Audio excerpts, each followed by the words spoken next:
Hey, what's up, everybody? On today's podcast, the RawKnux podcast, we have Mike Santos going to join Tim and I. Mike, there's not much he hasn't done in hockey. He started back in Lowell, Massachusetts, north of Boston. He went to Boston College, uh, tried out for the varsity team there. Did not make that team. Ended up coaching women's hockey there.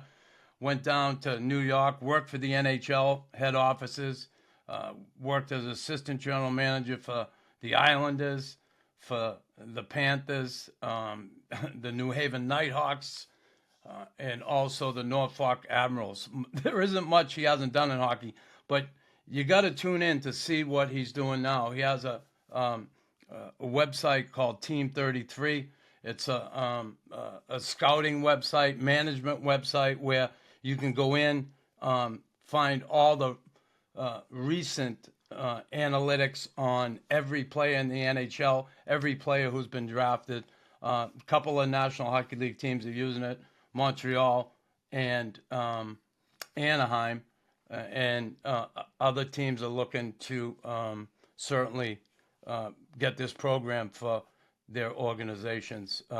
Another great tool Team 33 could be used for is guys who play fantasy hockey, stuff like that. You can get breakdown of players, comparables, so many things. It's a really interesting and informative website, no question about it. Mike is kicking it off the ground, and real interesting story. Check us out, RawKnux podcast, and good friend Mike Santos joining Tim and I coming up. Hey, everybody. Thanks for listening to RawKnux podcast. Please like, follow, and subscribe. And interviewed in the office then. John Ziegler was the president of the league at that time. And I was offered an internship for $10 a day plus commuting. Wow. And yeah, it was. Sounds like the NHL. Yeah. In those days. You were overpaid. Yeah. When I stepped on the ice, I never backed down and I never stayed down. And I was vicious and I was malicious, and I don't care. I'm alive. He's a freaking madman. Look at him going to town. Good to have you. Welcome to the RawKnux podcast. Mike Santos, Tim Stapleton, and Knuckles. Mike, great to have you, pal. Listen, you have quite the resume. Grew up, born in Boston, grew up around the Lowell area, home of the great Mickey Ward. And you, how'd you, let's just say, how'd you get the bug for hockey? Because, boy, you've done it all when it comes to hockey. Well, thanks, Chris. And Tim, thanks for having me on. I think probably you can relate to this as much as anyone, Chris. Anyone that was born in Boston in the 60s or 70s and has anything to do with hockey in their life today has Bobby Orr to thank for that. And, growing up, born in Boston, growing up in the area, there was nothing like a Sunday night with WSBK TV 38, right? Yeah. And the whole family around the in some cases in my house, at least in the early days, a black and white TV. With the rabbit ears. With the rabbit ears, right? To watch what I think at least Bostonians will say the greatest hockey player ever. And so anybody that grew up in that time that didn't have the bug to play, to coach, or just being involved in the game at any level would be lying to you. Because he was the reason. There's no doubt about it. I mean, even our families, our grandmothers loved Bobby Orr. So Yeah. Did you get a chance to see him in person, like play it live? I did. Probably like Chris, the old Boston Garden, which is something that I think we hold dear to our heart as Bostonians in that era. used to sit between the Madison Hotel on one side, which is where all the visiting teams would stay, and on the other side there was a bank. I won't tell you what was across the street. Chris knows what was across the street, but there was some other establishments there. Yeah. Anyway, and I don't know who the security people were in those days, Chris, but they had to know that there were hundreds of us kids that would sneak by that security guy at the bank, go run up the stairs and in through the little Zamboni gate. The elephant walk, right? Yeah, the elephant, the bridge that went from the building to there was an office building on the other side, and there was a like a skyway or a walkway from the office building to the Boston Garden. So if you could get into the office building in the garage area where the players parked, then you could cross that little bridge, and then you were faced with security. So, and right in the building, and probably like everybody, during warm-ups, we'd be there for warm-ups, and we'd start at the loge, and slowly as we got kicked out of seat by seat and section by section, we'd end up in the gallery god section in the upper balconies to watch the game. But so many times I had a chance to meet Bobby Orr, and an interesting thing that I still get razzed about from my buddies in Boston is there was a contest back in the day. It was mini one-on-one, and started. And I actually was represented my youth hockey team, and I won the mini one-on-one competition. It was a penalty shot competition for youth hockey players, and they had every different age group. I think I was about 7 or 8 at the time, and but the winner got a trip to Bobby Orr and Mike Walton's hockey camp in Aurelia, Ontario. That's right. Geez, and I always wanted to go to that camp, and my parents couldn't afford it, and I never went to mini one-on-one. So anyway, I was fortunate enough to win the trip, and I was too young to go to the camp. So they gave my parents the money so that when I was old enough, I could go to the camp. And I think it was 2 weeks. Well, lo and behold, the next summer, I get a call from this guy. His name's, never forget his name, Steve Stotland from Montreal. And he ran Yvon Cornwaller's camp. And he said, "Hey, would you like to come to the Roadrunners hockey camp in Montreal?" It was on the how'd West that Coast. come about, though? All of a sudden, this guy calls you to... I don't know, but somebody must have known somebody and found out maybe they were in competition with Bobby's camp at the time. Anyway, they offered me the opportunity to go to the camp on the West Island up in Montreal. It was at McDonald College, CJEP. I don't know if it still is right now. up the street from me. Yep. So I went. I used the money and I went. And I've told that story to Bobby from time to time when I've seen him over the years. But anyway, I went to that camp and had a chance to meet, of course, the Roadrunner. But then Steve Shutt was there, and Mo Robinson, not Larry, but Mo Robinson was there. Gilles Lupien, who became almost a lifetime friend for me because he was later in the agent business, and a number of guys that played for the team at the time. So I started to follow the Canadians as a youngster, and of course, every time they come into the Garden, I'd be there, trying to chase them from the hotel, and still have some great friendships with that team. So you became a Habs fan. So I became a Habs fan. Yeah.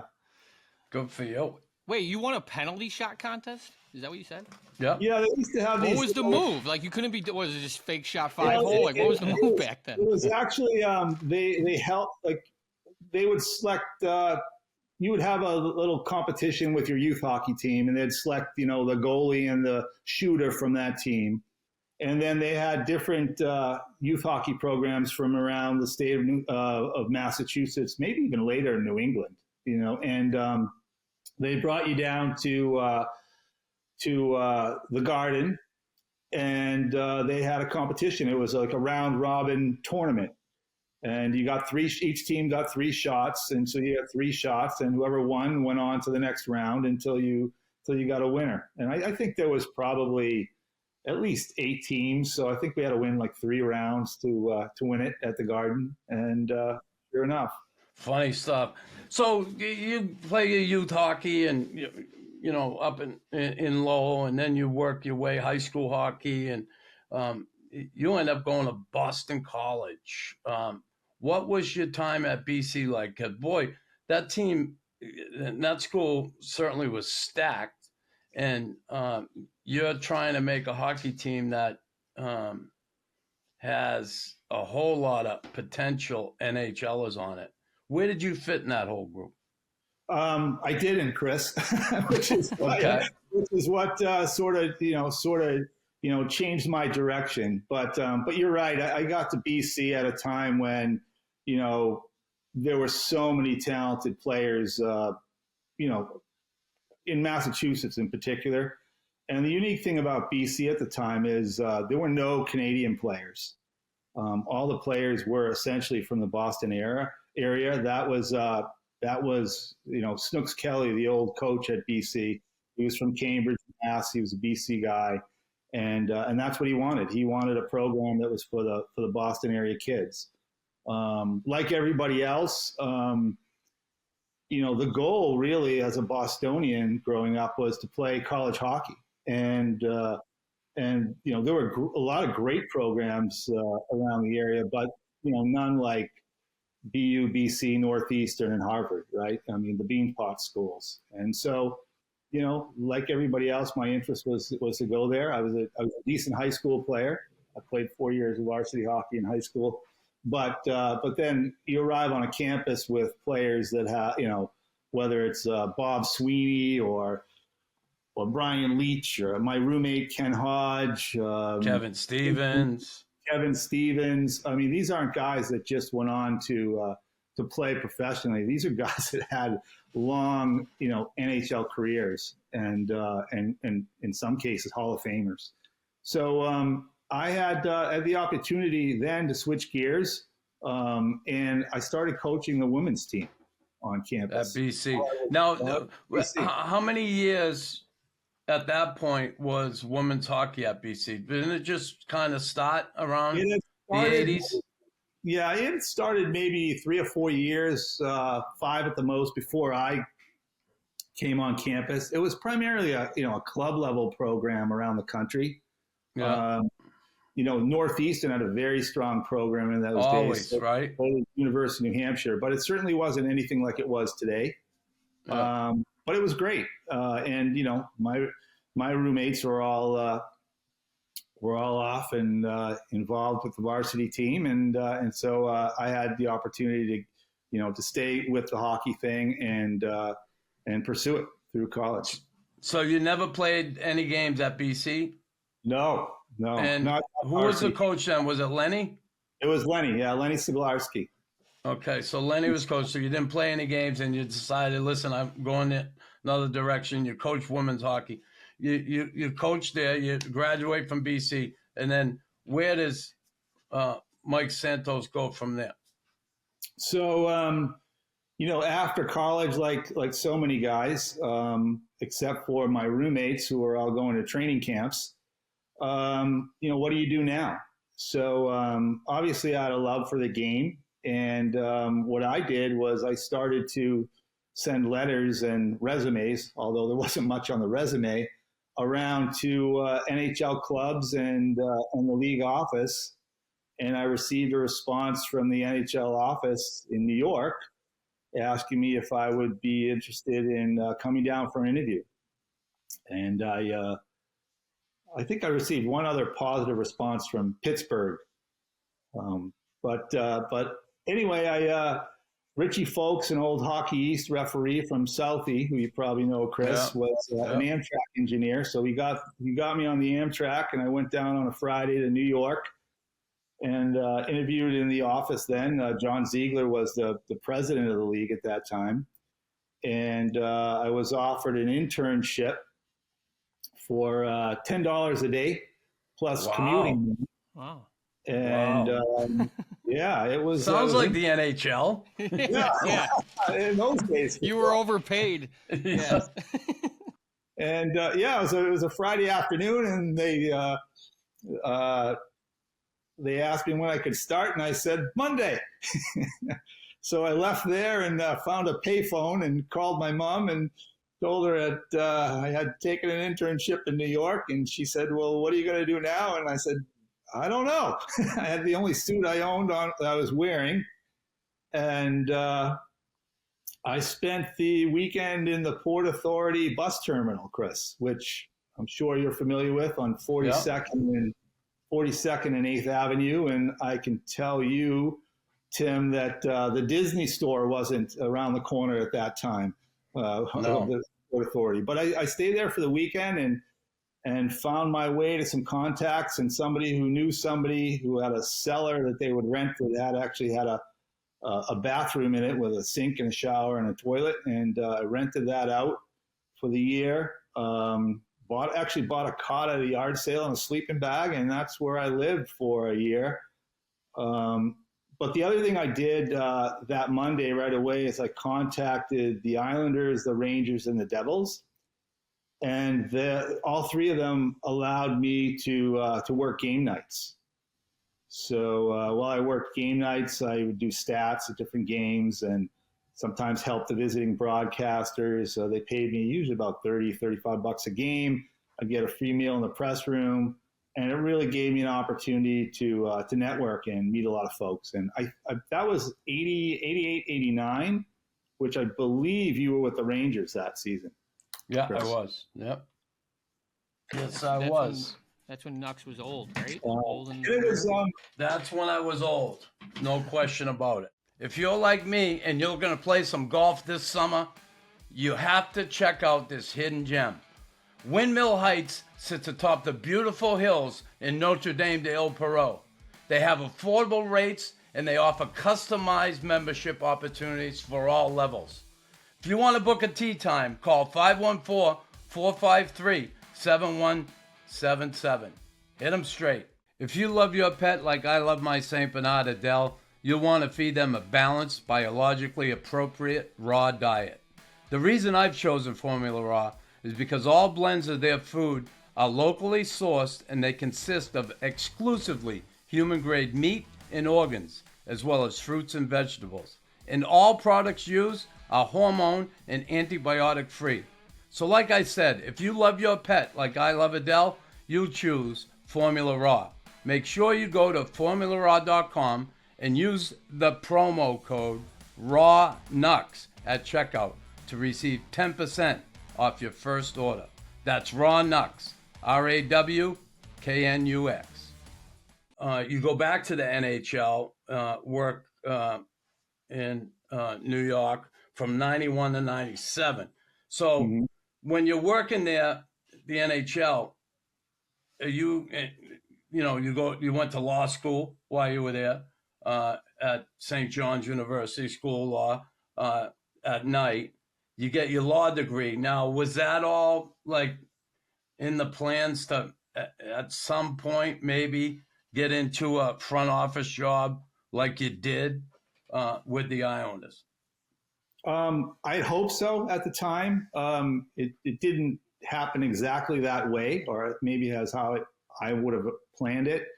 But during my year at the NHL, I obviously wasn't making any money, but I was really meeting a lot of great people. One of the people I met was Pat Hickey, former Ranger, Maple Leaf. Yeah. And he had become the general manager in New Haven of the American Hockey League team.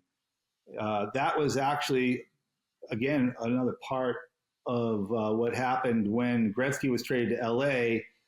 Bruce McNall actually, and the Kings bought the New Haven Nighthawks. That was their AHL affiliate. Interesting thing too. I've had the interesting experience of working for, I believe, the only three NHL owners who went to jail.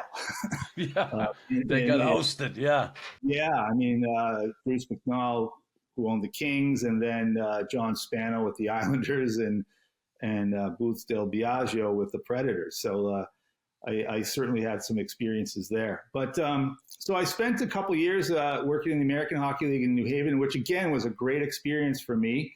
Tim, I think you can relate to this too. I mean, it's not just players that develop there, but because at that level, the office staffs are so much smaller.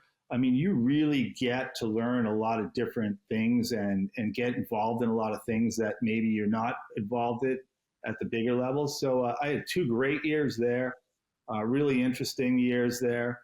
And then the NHL contacted me and offered me a position to come back for them.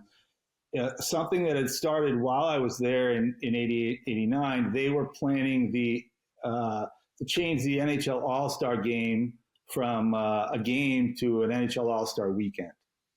And I was part of that initial group when all the planning was going on that created things like the Super Skills Challenge, what was then the Heroes of Hockey game, and did all these things that took the NHL All-Star game and really turned it into an event that they could create sponsorship around and create more revenue. And so when they brought me back to the NHL, they actually had me as part of a group that was involved in doing this with all the NHL events, in particular growing the All-Star weekend, but also turning things like the draft into what you see today, which is a made-for-television event, right, with all the teams on the floor, the Stanley Cup Finals, the Hall of Fame induction ceremony. So virtually anything that wasn't just a regular season game, there was a small group of, I believe it was 5 of us that were in charge of these things, and I handled the arena operations and the hockey part of those events. So it was interesting. I started in Philadelphia for a short period of time because the game was there that time. And then they moved me to the Montreal office and eventually back to New York. But one note about that too is I think that really changed the All-Star game forever. I'm not saying it was good or bad. I know the reasons why they did it. But you really can point to that first All-Star weekend in Pittsburgh. I think the score was something like 12-7. But it really stopped being a competitive game at that point. And my opinion, not that it's right or wrong, is that the players were told that this was going to be a big party now. And that's what it became. And so I think they really lost the competitive edge. And if you look at the scores of years before, the game was very competitive. But since 90, and they've had to even change the format because of the lack of competitiveness. But since it's ridiculous. It sucks today. now. Yeah, it it's sucks. like we got to jump all over that. Before it was. I remember as a kid, like Ray Bork and the Ackers, the target shooting, Al McInnes, the hardest shot. It was fun. It was awesome to watch. Now it's like guys are dressing up as like Superman to shoot a shootout. Like it's really ridiculous. I would agree. I agree with you, Tim, that I thought the skills competition was, as a hockey fan, was fantastic. I mean, everything came from what the NBA did first with their NBA All-Star Weekend and their dunk competition and their shooting, 3-point shooting. But I thought the NHL had so much more to offer, with the fastest skater, the hardest shot, the most accurate shot. I mean, all the different skills that they were able to display. And unfortunately, with time, they've kind of turned that into a variety show. Right? Yeah. I used to watch the All-Star. Like you would watch the accuracy shooting to see who was the most accurate shooter in the NHL. Like you believed who won that. Right. Is that why you watched it? Yeah. So you could see who the most accurate. Well, no, but today you see like the fastest skater, but you're like, oh, McDavid's not even in this, right? So you're just like, whatever. This guy's the least hungover today. That's why he won. Listen, yeah, exactly. But that whole thing, I liked it too, and it's great. You know, you get young kids in the building there. You get all these people watching those contests, which is cool. But the game itself sucked, and I don't know. When I look at it now, it looks like, I mean, should they even do it? I mean, it's that ridiculous that. Like it's almost embarrassing. It is embarrassing. Yeah, it's just like it's embarrassing to the game. Yeah, I think what's happened again is it's become more of a marketing event, and I mean the whole thing obviously always was to drive revenue, and it was all driven by marketing. But what they've done now is they've taken, in my opinion, again the hockey people out of it, and they're looking to create things that are not really hockey things. You know, in Vegas a couple of years ago, they had guys shooting on top of fountains at the Bellagio Hotel, and in Florida last year they had guys on the golf course, and you know, with hockey pucks, and it's just it's getting farther and farther away from what I really think at least the hockey part of that weekend should be, which is to display how fantastic the skills are in these guys, and you know how different the game is, especially you know when you consider every other major sport you know that's played with, let's say, an object, a ball, people's feet are on the ground, right? I mean pretty much anybody can relate to playing football or baseball or basketball because you know your feet are on the ground and your hands are actually, or your feet are in contact with the object, right? I mean, you throw a football or a baseball or shoot a basketball with your hands. But in hockey, you know, you can't begin to play the game, never mind at the level that these guys do, until you can skate. And you can skate at an elite level, right? On a razor sharp blade that's you know, an eighth of an inch thick on an ice surface, right? And then you can't. And then you've got to learn the skills such as, you know, manipulating the puck with a stick, not with your hands or your feet, but with a stick. There's so much that goes into it. It's like, and certainly get that part of it. And again, the All-Star game, I think it's just gone to shit. And you know what I want to ask? And you went on from the NHL, and you became assistant GM with the Islanders, director of hockey operations. Then you were in Florida. You'd done work for USA Hockey, North American Hockey League, with the Predators from 06 to 2010, then back to the Panthers. Now, all that experience for you, when you look back of all the jobs you did in hockey over those years, which do you feel was the most rewarding and most fun for you when you take a look at that resume you have and all the hockey stuff you did? Well, they were all different, and they all were different challenges. And I was really fortunate to work with some tremendous people in each place. You know, with the Islanders, in my 4+ years there, we had 5 different ownership groups. Yeah, I mean that's challenging. I really learned a lot about how stability in ownership means so much. But you know, with that organization, I was proud of the people that we were able to bring in. I mean, Mike Milbury was the GM for those years, and I don't know if people understand the pressures and the obstacles that he had to work with during that time. Yeah. But that really taught me a lot about management in hockey. I mean, I often hear people who work in hockey, whether they're GMs or assistant GMs or scouts or whatever they might be, and they're always, you know, I drafted this guy or I traded for that guy. It's really a we thing. You know, it's not an I drafted or I traded. It's someone pulls a trigger. Right. And so I think what you learned there, and part of this had to do with the history of that organization and the fact that those guys that were part of that history never gave up on it, is that, you know, it wasn't self-promotion over team devotion, I guess. So I learned a lot there. I had the opportunity again to work with Nashville. That was probably my most rewarding,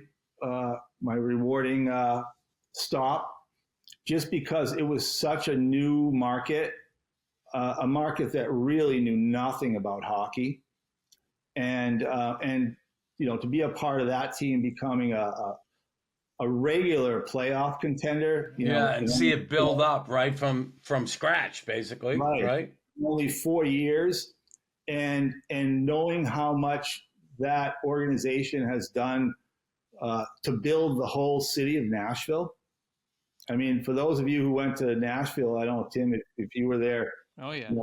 Particularly in those early years, it's a lot different now, and a lot has to do with that organization on the corner of Broadway and 4th in Nashville. So to be a part of that, to work with a GM like David Poyle, who really is, the most stable person that I've had the opportunity to work with in hockey, and just recently retired.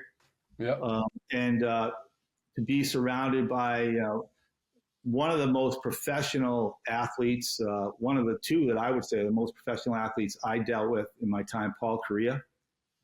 The other being Zdeno Chara with the Islanders when we drafted Zdeno, and then of course Barry Trotz, who's now the new GM there. I mean, I learned so much in that organization about how to treat people, how to treat players with honesty and respect, right? And what I understood more than anything is, and I know the reason why I always treated players with honesty and respect is I couldn't do what they do. I wasn't able to do it. I wasn't good enough. And so I always believed that they deserved that honesty and that respect. And they wanted that honesty and respect, even if it was the bad news. So that was probably my most rewarding stop. But I had some great times in Florida as well.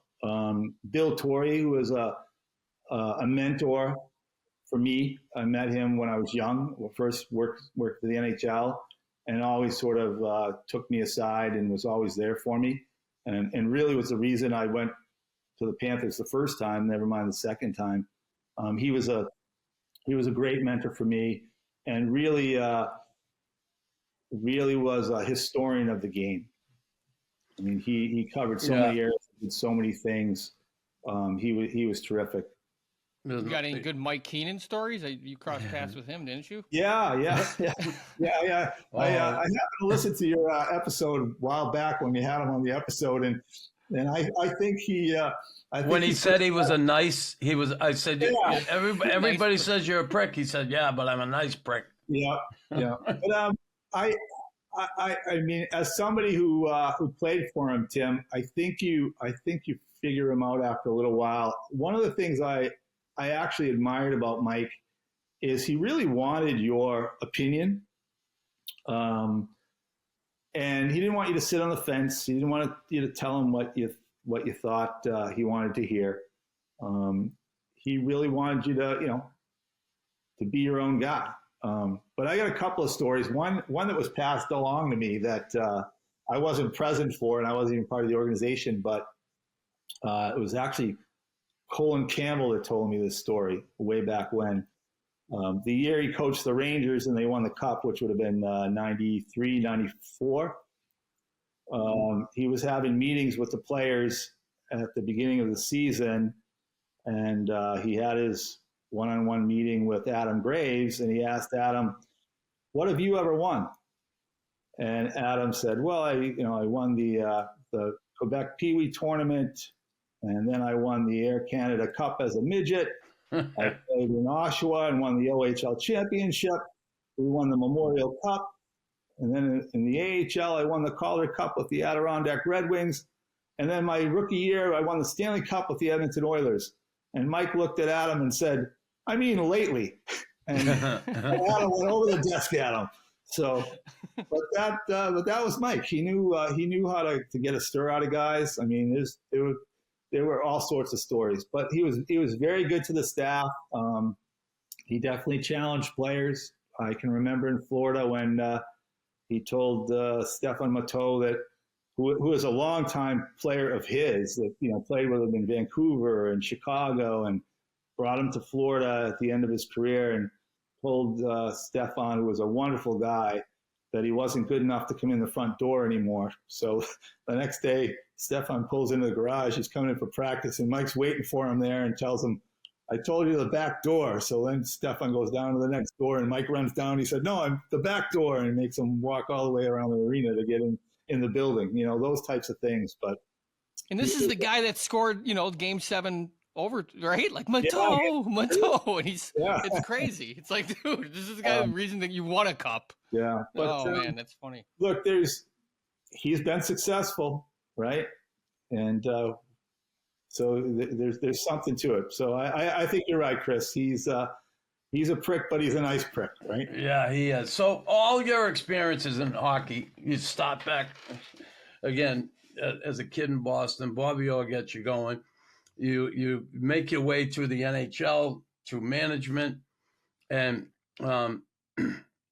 now today you're part of and started a company called Team 33, Hockey Operations Management Program. Now, if you can explain why'd you do this, give us a little overview of what Team 33 is, and just who could benefit from Team 33 and what it's all about, basically. So Team 33 is, in summary, it's a hockey operations management program that anybody can benefit from. I built National Hockey League team. Absolutely. Fans, bettors, you name it. I actually started to put things together during my career. I like to tell people, when I was an assistant general manager in the NHL for several teams, I was the assistant general manager. Nowadays, it seems like they've got 5 or 6 of them, right? And I was always looking for more efficient ways to do things. And so about 3 years ago, actually a little bit more than that, during the pandemic, I started to say, let me put all this together and find a more efficient way to run your hockey operation. And my goal was to find something that would help teams, particularly team management, whether that be general managers or executive level people in the hockey department, with everything they need to do, whether that's scout players, evaluate contracts, decide who to send to the minors and who to recall, what's going to be best for their salary cap, who they should trade, what they should trade the player for, all those types of things. I thought that there must be a better way to do that, a more efficient way to do that than the way the NHL has been doing things. And, analytics really made its way into hockey a little more than 10 years ago. But there's never really been that connection between analytics and hockey. And I think one of the reasons why is I point to, if anyone's ever read the book, but particularly saw the movie Moneyball, there's a scene where the scout talks to Billy Beane and says, who's that math guy in the room? I've been watching games for, 30 years. I know what I see with my eyes. And so my concept was built on taking hockey people and having them put the information in, and then let the analytics take over and create data on the other side that hockey people can understand or relate to and want to see, as opposed to, a lot of the charts and graphs. And again, a lot of these analysts, they're very intelligent people, obviously far more intelligent than I. But I think they need to be guided more by the hockey people so that they can produce information that the hockey people want to see. I'll give you an example. I was in a meeting, I won't tell you what team, and the analytics department is telling us that, we need to look at this player over that player because this player has, more puck possession, per minute than this guy.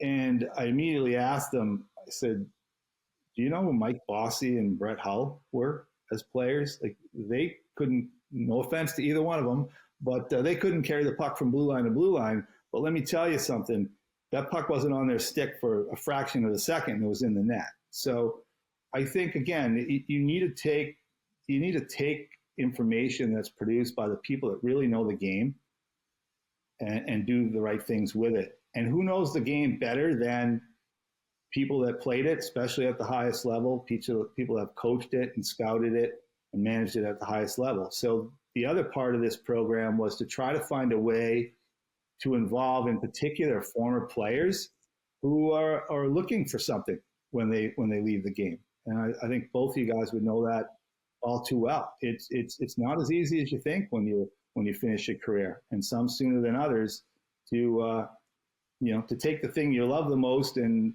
been involved in your whole life, and how do I get involved now? How do I make a career for myself?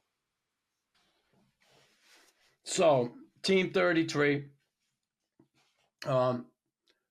you employ former players to go out and scout games, players, teams, and they analyze all that and bring that information back to you and give us an overview of how it works. Say I'm a GM. I want Team 33, and I want to use this so it can help me. So all of our staff members are former NHL players, coaches, or executives. To give you an example how we do things, and again, this came from my experience with working with different organizations and being involved at different levels of the sport for years. We do things, I believe, in a more efficient way. The NHL, for all the great things it does, they really hang on to the way they do things and have done things for a while. I mean, scouting hasn't changed in the NHL in the 30 plus years I've been involved in it, and it probably didn't change much before that. So one example is we've got more staff when it comes to, let's say, scouting. So therefore, an NHL team on average may have 3 professional scouts in North America, and they'll divide up the teams that those scouts must cover. So each scout may have 20 to 25 teams that he's responsible for covering.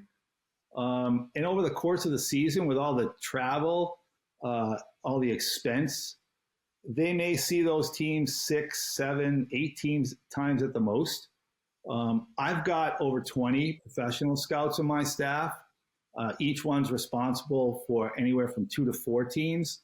And my scouts will see the teams they're responsible play 30, 35 times a year. So they're getting 5, sometimes 6 times the information. They're not showing up to a game and missing a player or a team because somebody's suspended or injured. The other thing is, my guys don't work for one of these NHL teams. They work for Team 33, so they're not biased. And I think both of you guys know, of being in organizations, it's just natural that there's bias. Maybe a player was drafted from a particular scouts area. We all know that there's those players that can do nothing wrong, and there's other players who can do nothing right. So the fact that my guys are non-biased, I think really adds to it. A couple other factors: we actually scout on a different rating system, where your typical NHL team will rate a guy on his attributes like skating or hockey sense or playmaking or physicality. They'll rate them on a 1 to 5 scale, or some on a 1 to 10 scale. We rate our guys on a moving scale, but it could be anywhere from a 50-point scale to a 150-point scale. An example of why I believe that's better is that you can send a scout out, for instance, to watch Connor McDavid play, and you can watch Austin Matthews play, and you can ask them to rate their skating 1 to 5, and the 100 scouts are going to come back and give them a 5. But if you're rating their skating on 150 points, chances are those scouts aren't all going to come back and give them a 150 with a larger scale. So that's one factor. The other thing is the game always changes. You know, in the 70s, you had teams like the Philadelphia Flyers, right? The big bad Bruins. I mean, it was physical. It was hard out there, and that was a real big important part of the game. In the late 90s, Jacques Lemaire took advantage of the standardization of rinks and things like that, and was able to apply the trap. And all of a sudden, defensive ability became at a premium. And now we're seeing more goals scored. It's much more wide open. It's not as physical. So what this program does is it actually evaluates what skills are more important than others at this time in the game, and it values them more. So you don't rate a player's physicality on the same scale that you rate his, skating or his hockey sense. And as the game changes and certain attributes become more or less important, the value of those ratings will change as well. So the scale will float with the importance of those. So it adapts. The program is adaptable to the game and the way the game's played. I would say that the NHL, for the most part, still scouts the way it was scouting 30 years ago. So, yeah, Well, how can teams use it? Just give us some real use examples. Like, how can a team use this program? So Again, in a nutshell, what is it? What is it? How can teams use it? And can you give us some real use examples? Sure. So this program, a team can use it, and in particular, like a general manager could use it to do everything that he or eventually she needs to do in their job. So we have 4 basic screens. One is what I call a whiteboard, where you can pull up instantly information on any player who's a professional player in the world, any player also who's on an NHL reserve list but has not signed a pro contract yet. Maybe they're drafted but still playing in college or junior or whatever. And when you pull up that player's information, you get a rating that's created by our algorithm. That rating's created from all the information we gather, from their contract information, their off-ice history, their transactional history, their scouting reports and their performance. Anything that has to do with that particular player goes into a rating system that we have.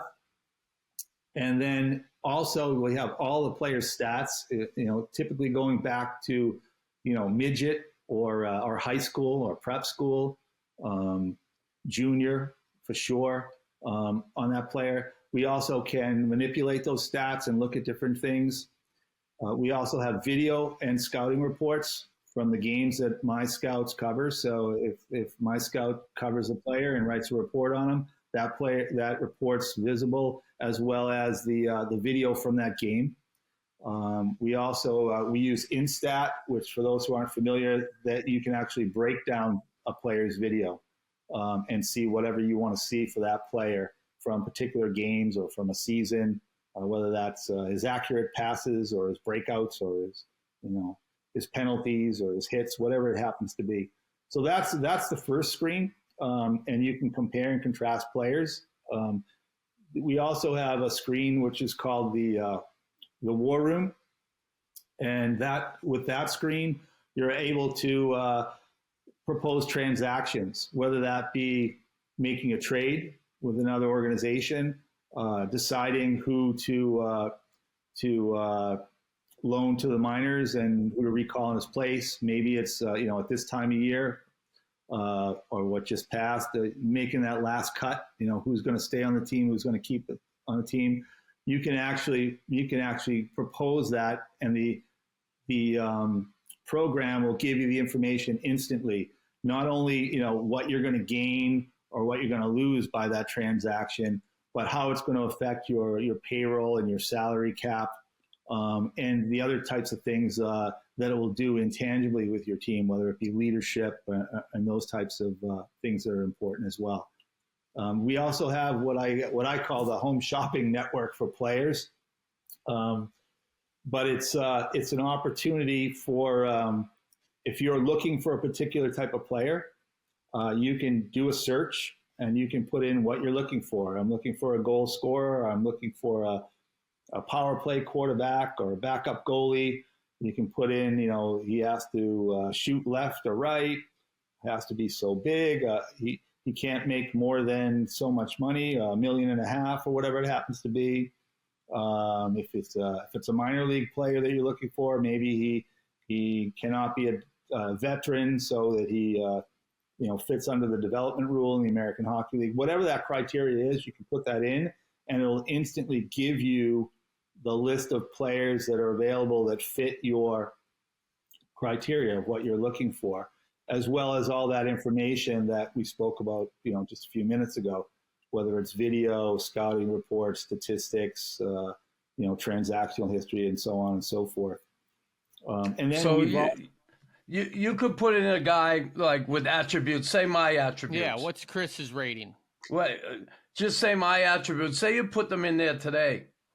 All right. 110. You're like a 110, Chris. I could probably be a 0. No.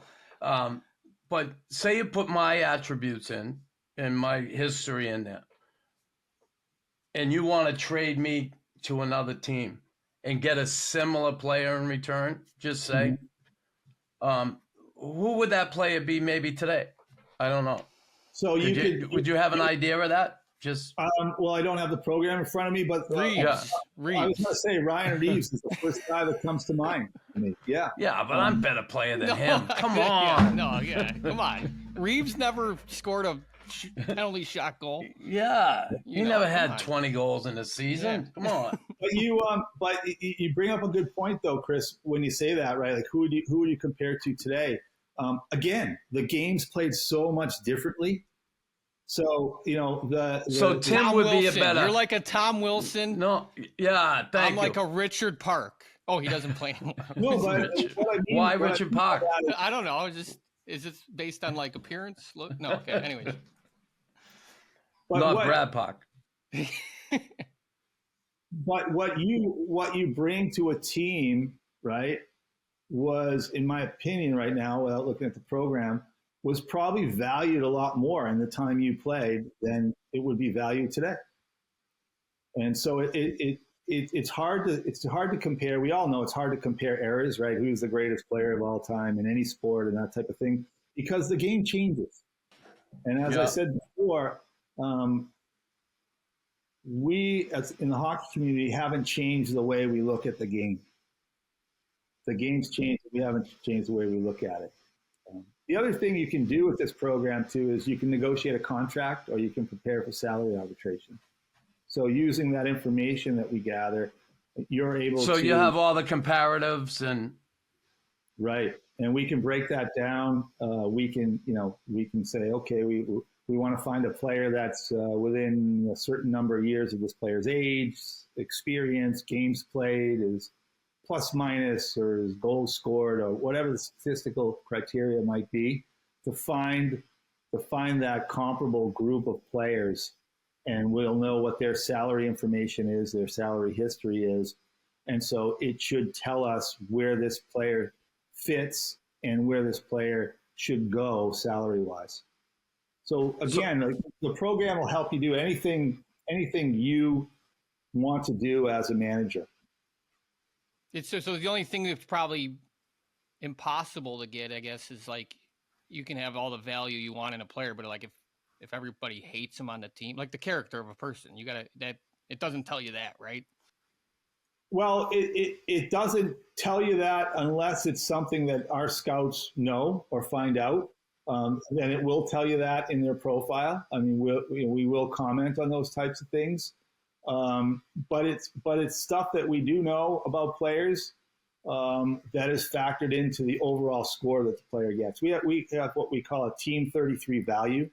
So everybody has this value on a scale of 993 points.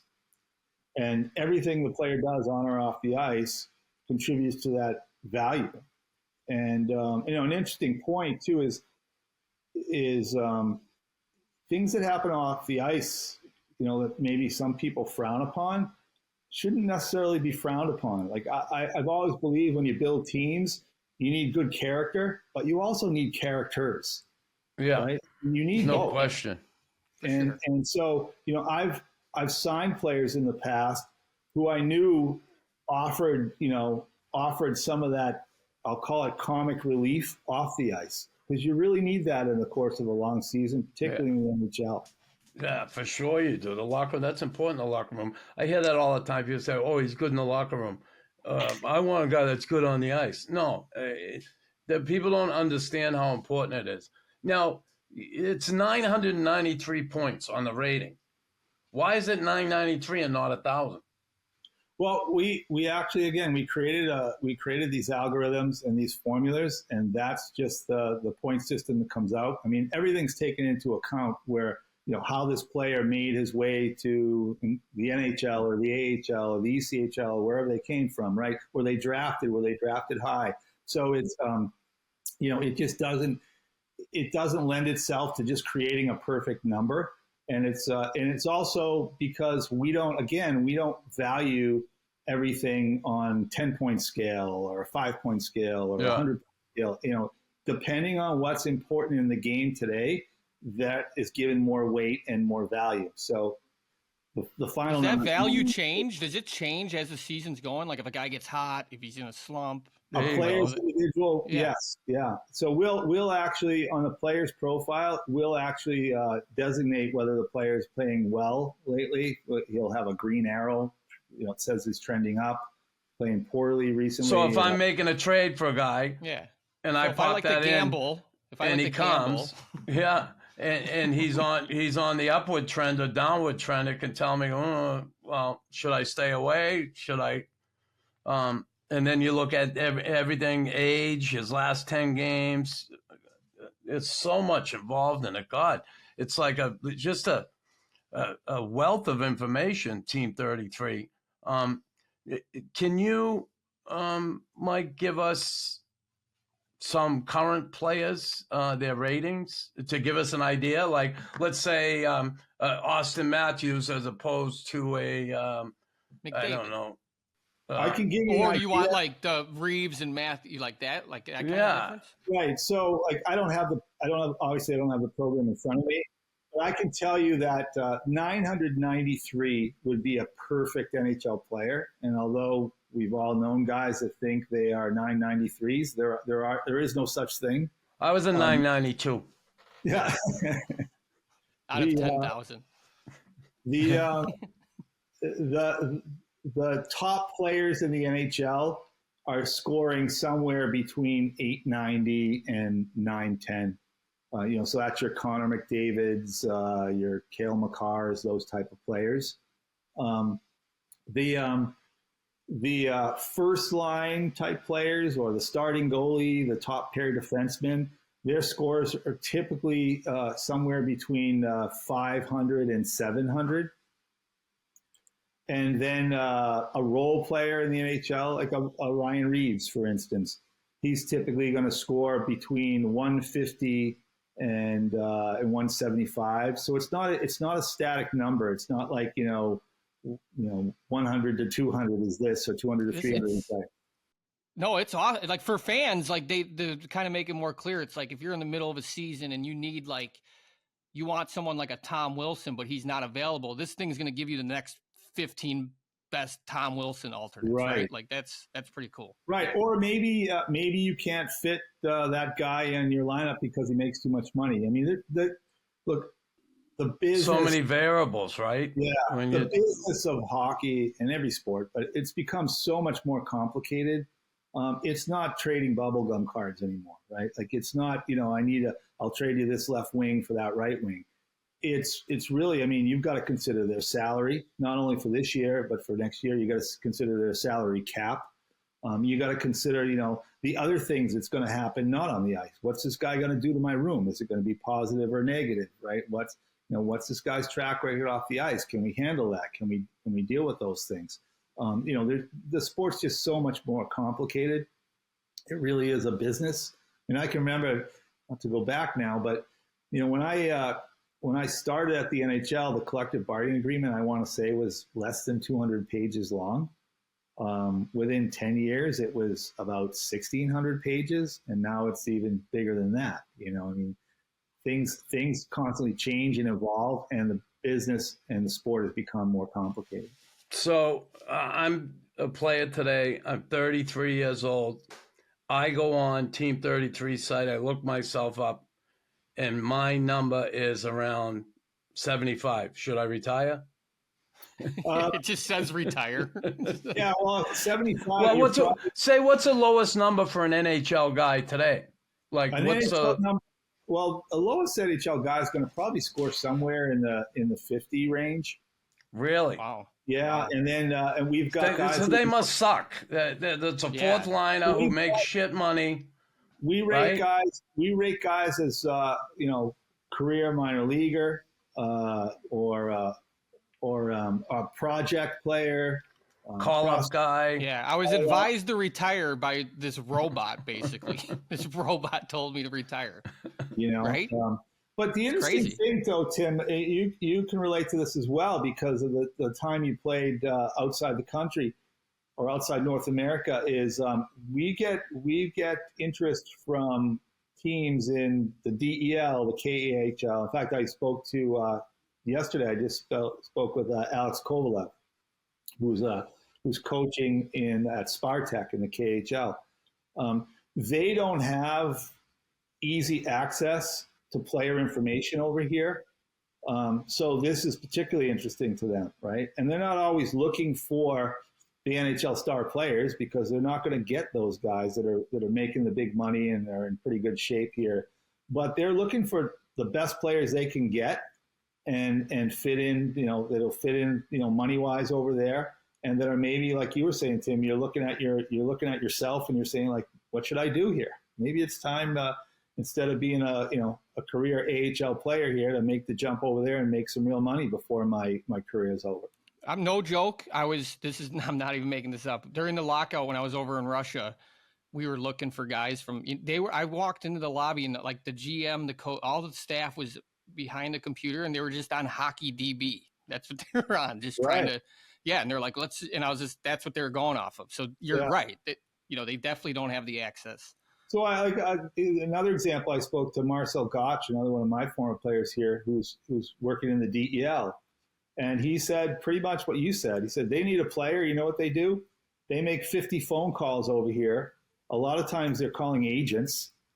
And they're like, I need a guy that can quarterback my power play. And the agents, I got a guy for you, right? I got a guy. He's so biased. Yeah, I got a guy. My buddies, cousins. I'm sure you saw some of those guys show up in your locker room, right, Tim? And so is this something you think you could sell over there to that league? Or are they looking? Yeah, it will work. It will work in any league. And we're actually working with Teddy Donato and Jimmy Tortorella at Harvard. Jimmy's John Tortorella's brother. They're the coaches at Harvard, but I'm working with them to develop this now for at the amateur level, which would be college and junior hockey. It could be used for teams anywhere in the world, but more importantly, it can be used for media. I've many media folks that reach out to me and ask me, especially when there's a big trade. We had the Carlson trade that just happened this summer. Last year, in November, we had the Eichel trade to Vegas, and it could be used. It could be used on television to analyze. How about fantasy? How about fantasy hockey and sports betting? What value could Team 33 bring to, say, the betting community? Right, fantasy hockey. Man. Yeah, great minds think alike. Great minds think alike, Chris. We're that's really where we've pivoted towards here. It allows the fan, to basically be an NHL GM and have access to real information from professional NHL experienced or professional NHL experienced people. to do anything they want with it, whether it's to follow their favorite team and see if they could figure out what they should be doing or what kind of trade they could be making, or run their fantasy team, and decide who they should acquire, who they should dress or play, and who they should not play. I love the concept. I think it's know. awesome, and you can certainly apply it in those areas. I just what think have been some reasons at the moment that maybe someone doesn't want to use it? Well, there are no reasons. The product was just developed a little over 2 years ago. I spent 1 full year with our staff, gathering data, scouting games, having meetings, and putting the program together. Last year was the first year we launched it for use. We had 2 teams, the Montreal Canadiens and Anaheim Ducks, that used it, and now we're expanding our program. So we're actually just beginning to work with some folks to develop a web-based program that'll be a subscription service that anyone can subscribe to and use for whatever they want to use it for, whether it's fantasy sports or just to have more knowledge about what's going on with their favorite team or within the league, and have that information. All right, we talk about the NHL and how they do things, and they're dinosaurs in a lot of ways. They're stuck in their ways. Do you think some teams may not trust the software, thinking like, shit, we know better. I hired these scouts. You think you're going to run into some of that when you're trying to sell this program to NHL teams? I've showed it to most NHL clubs thus far. I've had very little. How many clubs use it? Right now, 2. We're expecting that we'll probably add 3 or 4 this year in our second year, and then it'll go from there. I don't think that we've got any more than the average skepticism. I don't think because of the quality of the staff we have. I mean, the people that work for us are all NHL experienced people. They're known, so they, the type of work they do is quality work, at least NHL quality work. So that's not an issue. I do think that some teams initially were threatened that maybe my owner sees this, he'll make me cut my staff, right, and save money. But that's not the purpose of this. The purpose is more information, right? It's more data. It's more efficiency. Maybe it's something to use in conjunction with your staff to challenge them. Why do you like this player and they don't, right? Like to have that discussion. But what it does, it saves so much time. I'll give you an example. When most NHL teams, if not all, are looking to acquire a player, particularly when there's a deadline coming up, like the trade deadline, they're having long meetings with their staff and going over, reserve lists of teams, player by player. Yeah. And they're wasting so much time because this you can pull up in 2 seconds. This program, they can, the GM can say to his staff, all right, we need a right-handed shot to run our power play, and we need some toughness for our AHL team, and I really need a guy that can win faceoffs, and they can have that list in seconds, and then he can assign his guys, like, all right, these are the 6 guys we're really going to look at for the next week before the deadline. You concentrate on this guy and that guy and come back and let's see. The other thing it does is in a pinch, and I've been a part of this situation, at deadlines, whether it be the draft table or the trade deadline, things are moving fast. You get a phone call 5 minutes before the deadline from a team, and they offer you a player for another player, and you go to your scouts, what do you think about this guy's skating? And the other guy, do you think he's tough enough? And, oh, by the way, go pull his contract, and how's that going to affect our salary cap? And in the meantime, the team calls back and says, oh, we want a 3rd round pick too, right? And the GM's under time pressure, and he's like, just do it, right? Just do it. And I've seen so many deals get made where they really, they felt the time pressure and made a deal without really knowing what they've done. It does kind of eliminate it. I could be wrong, but I don't know how to say this. Like as a coach, it kind of eliminates the coach's like favorite. You know what I mean? Like a coach could be like playing a certain guy or doesn't like a certain guy, and he's based that off of like how he feels about someone. Now it's just like, hey, doesn't matter what you fucking feel. Like here's the analytics. Like this guy needs to play more. Does that make sense? I could not agree more, and it's definitely one of the things that I took into a lot of consideration when building this program. As an assistant GM, most assistant GMs, one of their primary responsibilities is overseeing the minor league affiliates and even the drafted but unsigned players, the prospects. And I cannot tell you how many times after a game, whether it be because of injury or you're trying to change the lineup, that there's a discussion of, we need to call somebody up, right? And who are we going to send down and who are we going to call up in the player's place? And more often than not, it ends up with a phone call to some minor league coach who's on a bus at midnight, and it's who's been playing well, right? Or it's the same couple of people making the call, I want this guy, or call that guy up. And meanwhile, you've been in these locker rooms, right? You just had a good weekend. You scored a few goals. You got into a fight. Your team won both games, and they're calling up the guy 2 stalls over again. And you sit there as a player in the organization, and you're like, they don't care about me, right? They don't even think about me. I'm not going to get called up, and it's damaging to the morale of the organization and to development. So Team 33, pretty user friendly. So for the hockey fanatic who wants to use this because he's in a fantasy league, it's pretty user friendly, right? Oh, absolutely. Yeah, I mean, you showed it to me. It is user friendly. Just pretty simple once you get in and understand the war room and the whiteboard. It's pretty simple, right? Yes, very easy. 4 simple screens. Again, we're developing the web-based program. It should be out in a couple of months. At this time, the best thing I could tell people is go to our Twitter or I guess it's called X now, X account at Team 33 Hockey, and follow us. We'll put information up there and let you know when we're going to be available to the public. So, Mike, looking at this program for hockey, and it's great. And I hope you have success with it. I hope it takes off. I hope every team in the league gets it.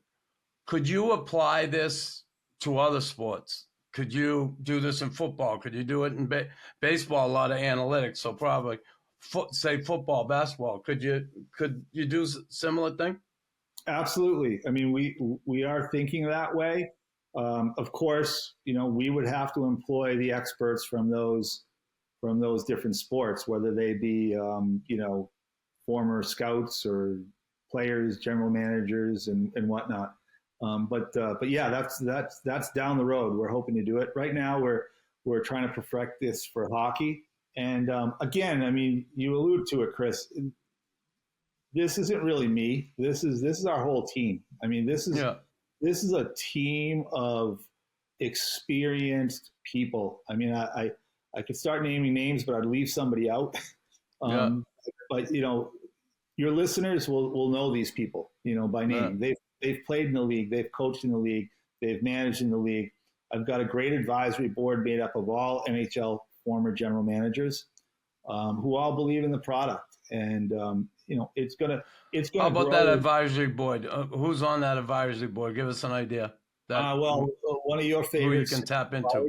Yeah, one of your favorites, Serge Savard, is on the advisory board. Big Serge, Jerry Meehan, former GM, longtime GM, and chairman of the GM committee for the NHL, but longtime GM for the Buffalo Sabres.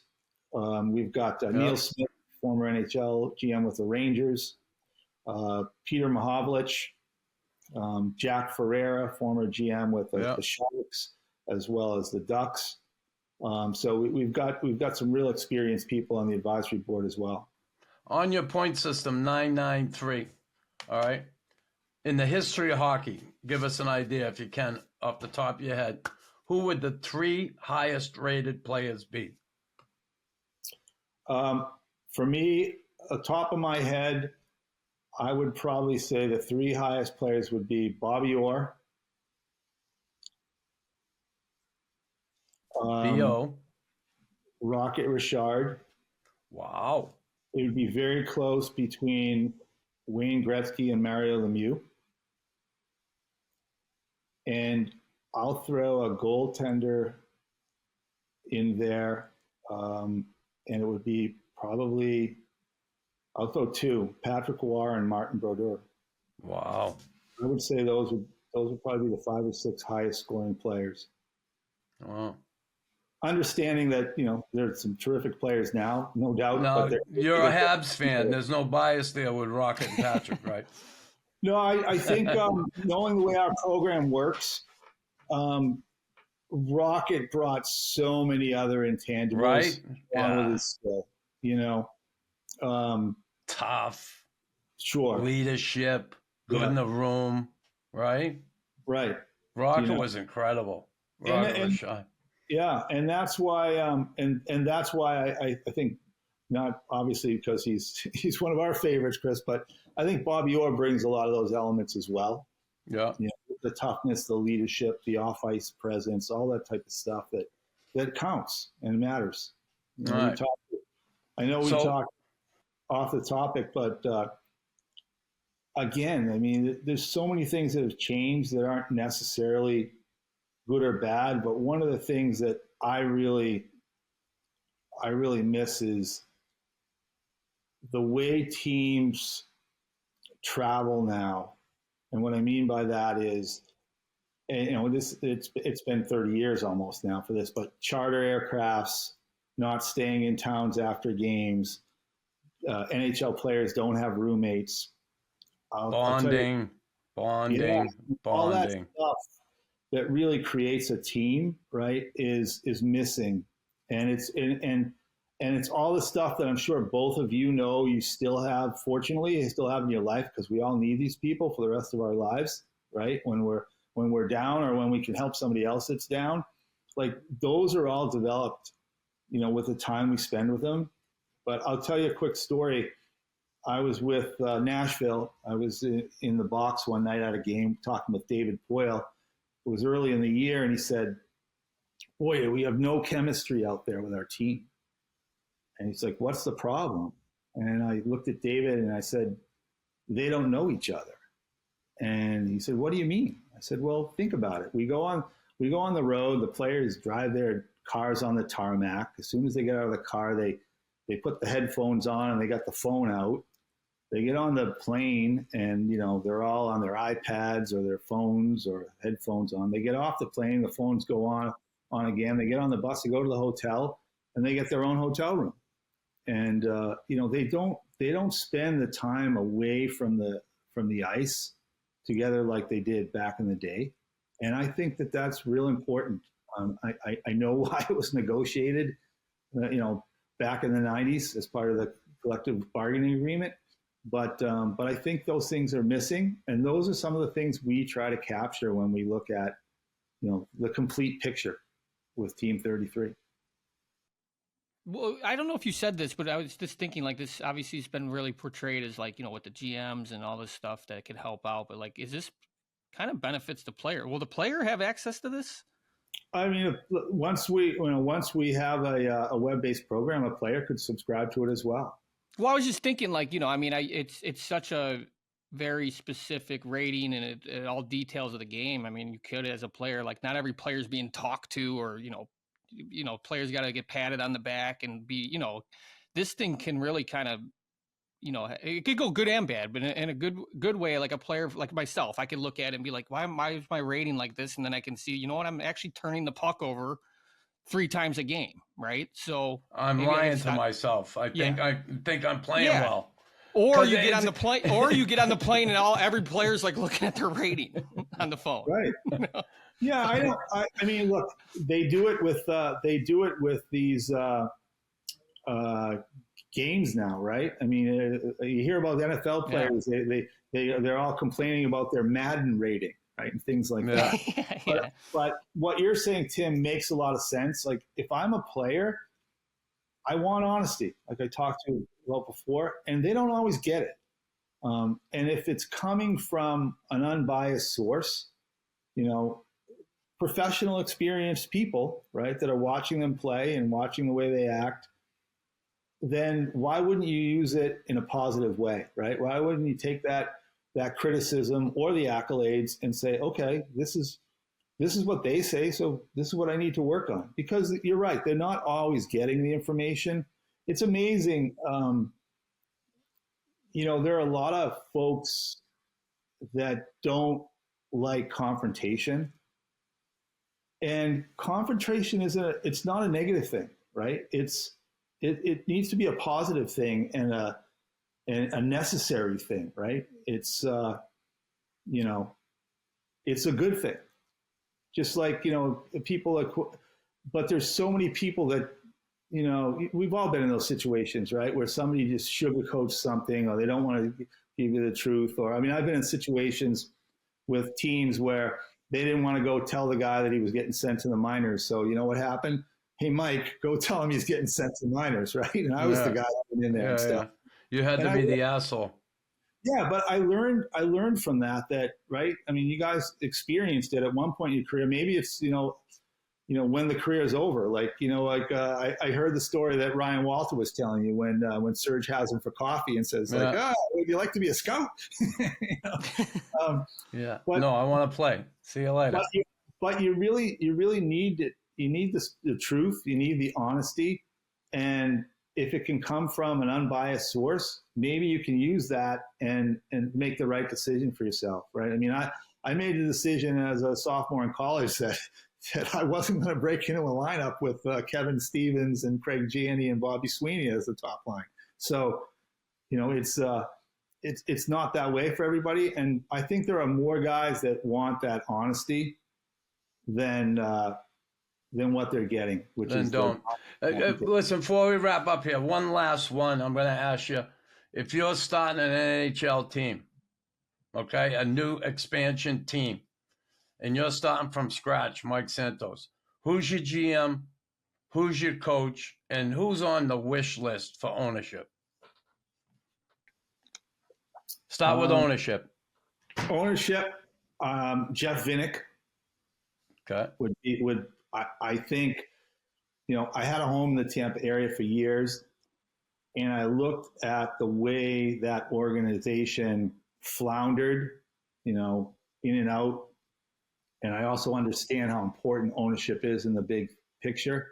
And this is a guy that came in, he put his money into the community as well as the organization. He hired good people, initially Steve Yzerman and then Julian Brisebois, who was assistant GM. And so good owner. We got the owner. Who's the GM and the coach? The GM, that's a little tougher one for me, but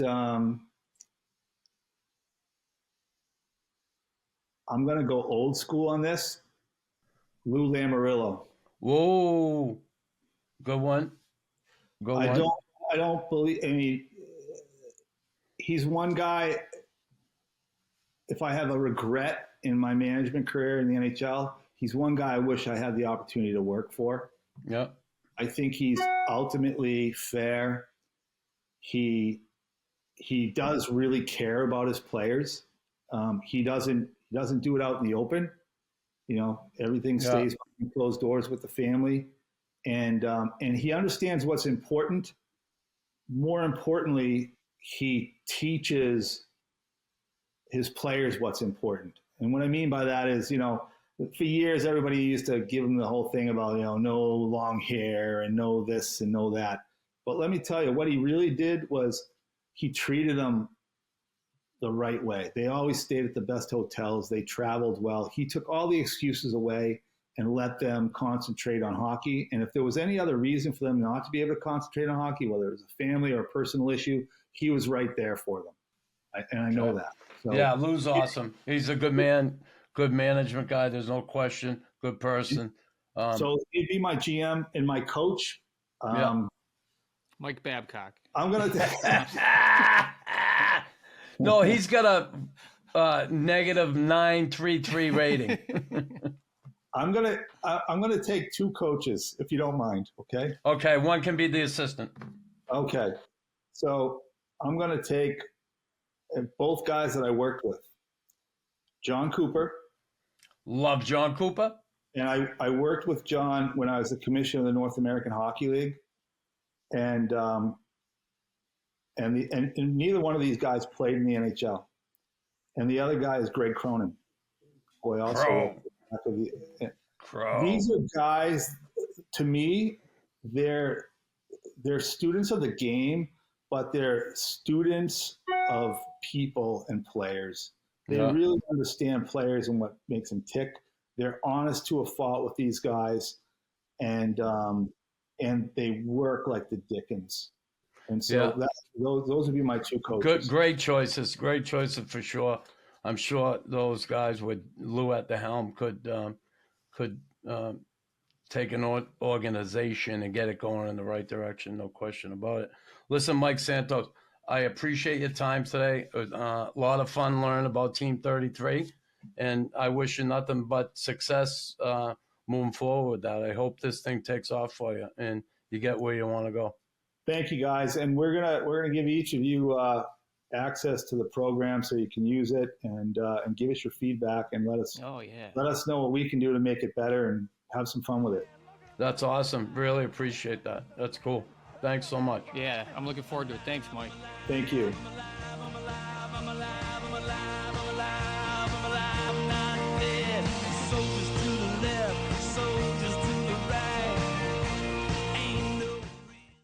Hey, everyone. Thanks for listening to the RawKnux podcast. Don't forget to like, follow, and subscribe.